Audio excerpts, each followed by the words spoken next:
والا ہے یہ معلوم کسی کو نہیں۔ ایک سمجھے تھے جمعرات کے خطبے میں صدیق اکبر، جب آپ نے اعلان فرمایا کہ اللہ رب العالمین احکم الحاکمین نے اپنے ایک بندے کے سامنے دو آپشن رکھے تھے، دو تجویزیں رکھی تھی۔ ایک تجویز یہ رکھی کہ دنیا کی زیب و زینت، دنیا کی آرائش زیبائش اور دنیا کا جو چاہیے وہ لے لو، اور دوسری یہ کہ جو کچھ اللہ کے پاس ہے وہ لے لو۔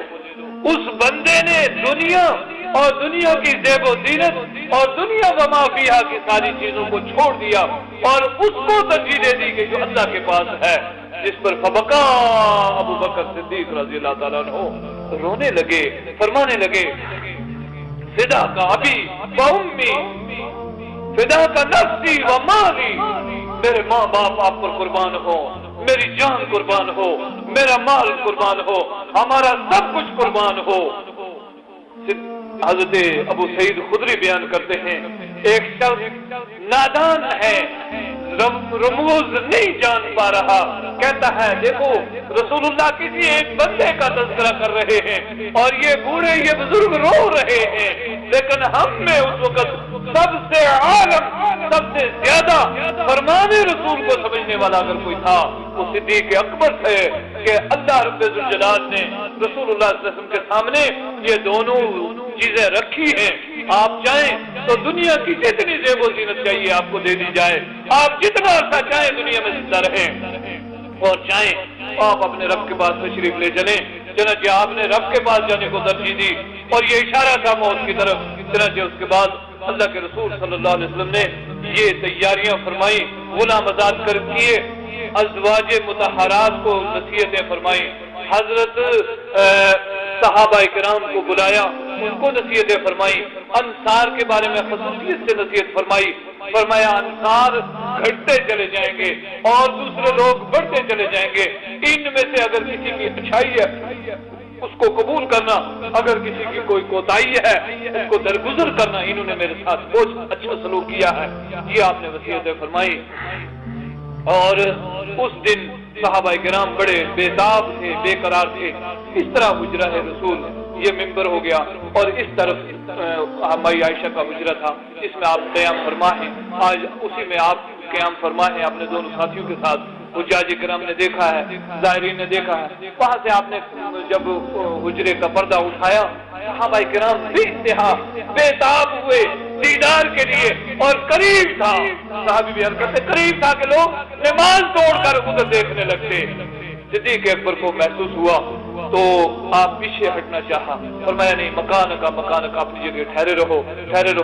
صدیق اکبر نے نماز پڑھائی اور پھر اس کے بعد اللہ کے رسول صلی اللہ علیہ وسلم نے یہ سارا منظر دیکھا، پردہ نیچے کیا، صبح ہوئی، یعنی سورج نکلنے کے بعد کا ٹائم آیا، اللہ کے رسول صلی اللہ علیہ وسلم نے حضرت فاطمہ کے کان میں ایک بات ارشاد فرمائی، حضرت فاطمہ رونے لگی، پھر بلایا، دوسری بات ارشاد فرمائی جس پر وہ مسکرانے لگی۔ پہلی بات یہ ارشاد فرمائی تھی کہ میں اسی بیماری میں اب جانے والا ہوں، اور اس پر فاطمہ رونے لگی۔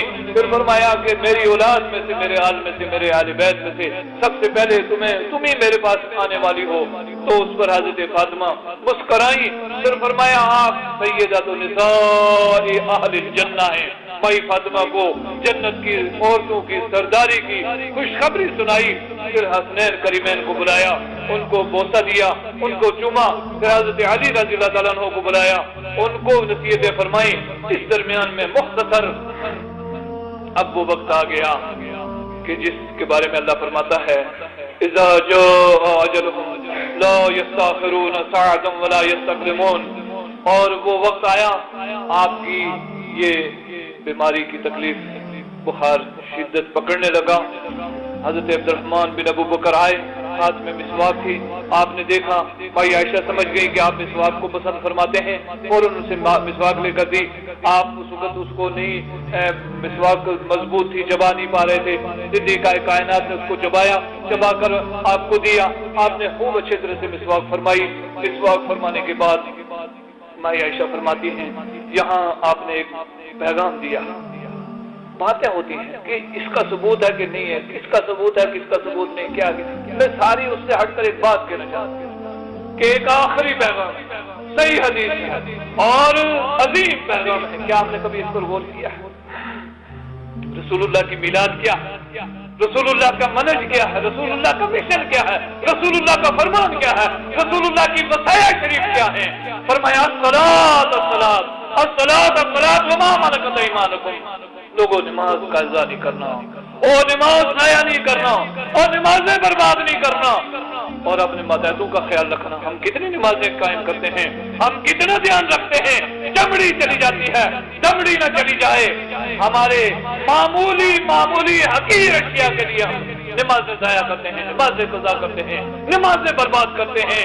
یہ وصایا ہے امام کائنات کے الصلاۃ الصلاۃ وما ملکت ایمانکم.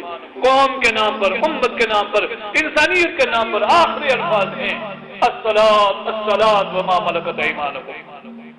آپ اوپر دیکھنے لگے، صدیقہ کائنات کے گود میں آپ کا سر مبارک رکھا ہوا ہے. آپ ہلکی آواز سے فرما رہے ہیں. حضرت عائشہ نے قریب ہو کر سنا کہ آپ کیا فرما رہے ہیں. اس وقت آواز اونچی نہیں آ پا رہی تھی. آپ فرما رہے ہیں عن نبیین والصدیقین والشہداء والصالحین. یہ آپ دعا فرما رہے ہیں اللہم اغفر لی. یہ لفظ استعمال فرمایا اللہم بالرفیق العالی، اللہم بالرفیق العالی. سب سے آخری الفاظ جو حضرت محمد الرسول اللہ صلی اللہ علیہ وسلم کی زبان مبارک سے ادا ہوئے وہ یہ الفاظ تھے اے اللہ میرا ساتھ انبیاء، صدیقین، شہداء اور اچھے ساتھ میں ہمیں بالرفیق الاعلی سے رب کی معیت مراد ہے. اللہ تیرا ساتھ چاہیے، دنیا کی کسی چیز کی مجھے کوئی ضرورت نہیں ہے. انا للہ و انا الیہ راجعون. رب ذوالجلال کروڑوں کروڑوں رحمتیں نازل فرمائے. یہ چاشت کا ٹائم تھا آپ کی حیات طیبہ 63 سال 4 دن 6 گھنٹے اس دنیا میں قمری اعتبار سے، چاند کے اعتبار سے صحابہ کرام پر رنج اور غم اور علم کی وہ پوزیشن ہوئی کہ ناقابل بیان ہے. عمر بن خطاب جیسا بہادر جری انسان انسانی تاریخ میں چند ہی ایک ہوں گے وہ آواز کھو بیٹھتا ہے کہ یہ نہیں ہو سکتا ہے میں مان لوں کہ رسول اللہ وفات پا گئے.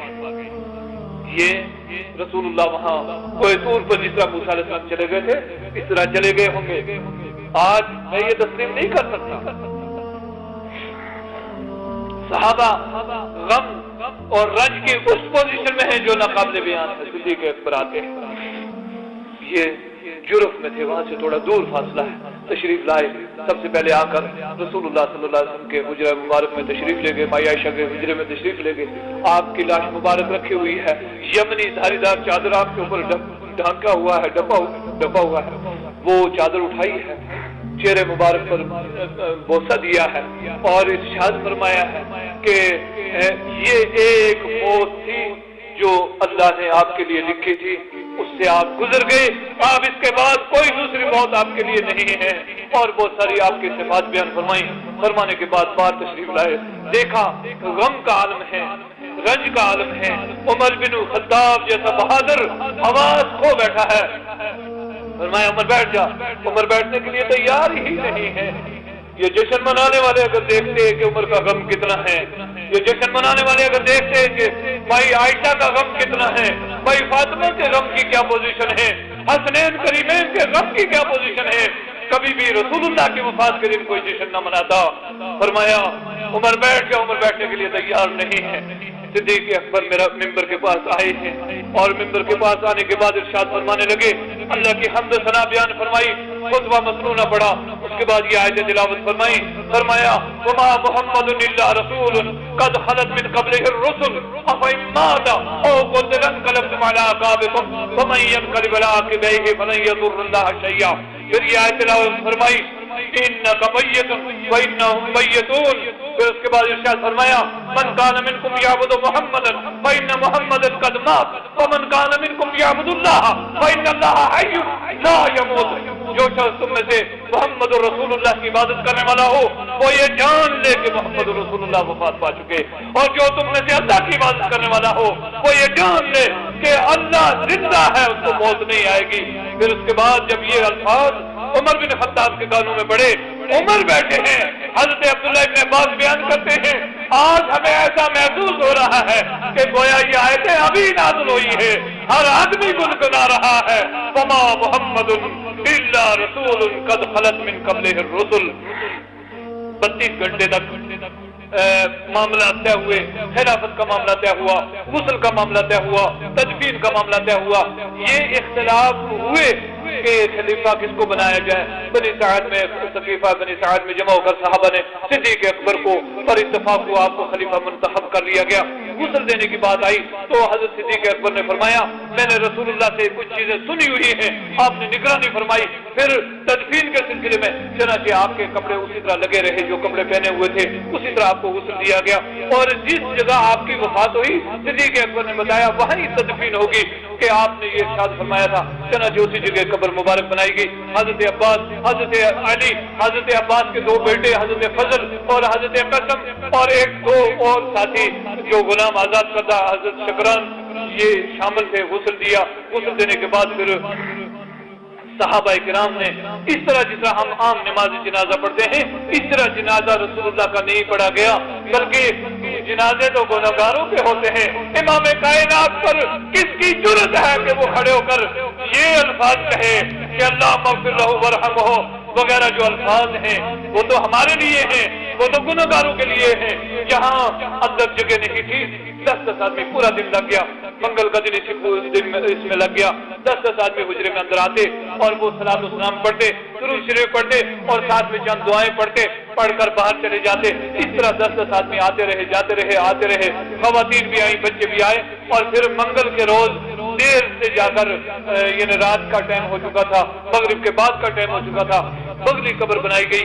3 چادریں یمنی سوتی کاٹن کی 3 چادریں تھی, ان میں اللہ کے رسول صلی اللہ علیہ وسلم کو کفن دیا گیا, اور اس کے بعد آپ کی کو وہاں تدفین فرمائی گئی. چنانچہ آپ صلی اللہ علیہ وسلم اپنے روزہ اطہر میں وہاں موجود ہیں, برزخی زندگی موجود ہے. جس طرح دنیا میں آپ کا مقام سب سے اعلیٰ تھا اس طرح برزخ میں آپ کا مقام سب سے اعلیٰ ہے. جو بھی ہم درود شریف پڑھتے ہیں اللہ رب الجلال نے ملائکہ مقرر کیے ہیں. ان للہ ملائکۃ سیاحین فی الارض یبلغنی من امتی السلام, میری امت کا سلام وہاں لا کر فرشتے پہنچاتے ہیں, وہ پہنچاتے ہیں اللہم صلی علی محمد وعلی آل محمد کما صلیت علی ابراہیم وعلی آل ابراہیم انک حمید مجید. اللہم بارک علی محمد وعلی آل محمد کما بارکت علی ابراہیم وعلی آل ابراہیم انک حمید مجید. وقت زیادہ ہو گیا, بات اہم کرنی تھی, ضروری کرنی تھی. میں ایک بات کہہ کے بات ختم کروں گا. ہمارے لیے رسول اللہ کی اس سارے سلسلے میں سب سے بڑی چیز اتباع رسول ہے. جہاں رسول اللہ نے چلایا چلو, جہاں روکا وہاں رک جاؤ. ہمارا اپنا کچھ نہیں, جو رسول اللہ فرمائے وہی ہے, دین وہی ہے, دنیا وہی ہے. جہاں رسول اللہ روکے وہاں رک جاؤ, مکمل اتباع کرو, مکمل پیروی کرو رسول اللہ صلی اللہ علیہ وسلم کی. یہی سب سے بڑی سعادت ہے. یہی